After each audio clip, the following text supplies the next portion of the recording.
అంటే ఆలోచన జాగ్రత్తగా చెక్ చేసుకోవాలి. డెమో ఎంతసేపు ఒక పేర్చుకు రావడానికి 10 ఏళ్ళు పడుతుందండి, కూల్చడం 10 నిమిషాల పని. బుల్డోజర్ తీసుకొస్తే బిల్డింగ్ కూల్చిపడేయడం ఎంతసేపు, కట్టడానికి ఎన్ని రోజులు పడుతుంది, ఎన్ని ఏళ్ళు పడుతుంది, ఎంత స్తోమత కావాలి దానికి, ఇది ఆలోచించాలి.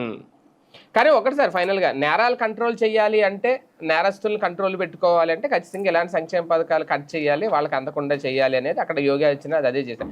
నిజంగా అలా అనుకుంటే పార్టీలకు అతీతంగా చేయగలుగుతారా? ఒక జీవో లాంటిది తీసుకొచ్చేసి ఎవరి మీద, ఏ పార్టీలో జనసేన కానీ టీడీపీ కానీ ఎవరి మీద కేసులు ఉన్నా వాళ్ళందరికీ సంక్షేమం ఇవ్వం అనేది కనుక చెప్తే అప్పుడు పారదర్శకంగా ఉంటుందా? అలాంటిది ఏమైనా చేస్తారు? జీవో ఇస్తారని నేను అనుకోను, కింద ఇన్స్ట్రక్షన్స్ ఇస్తారు అంతే.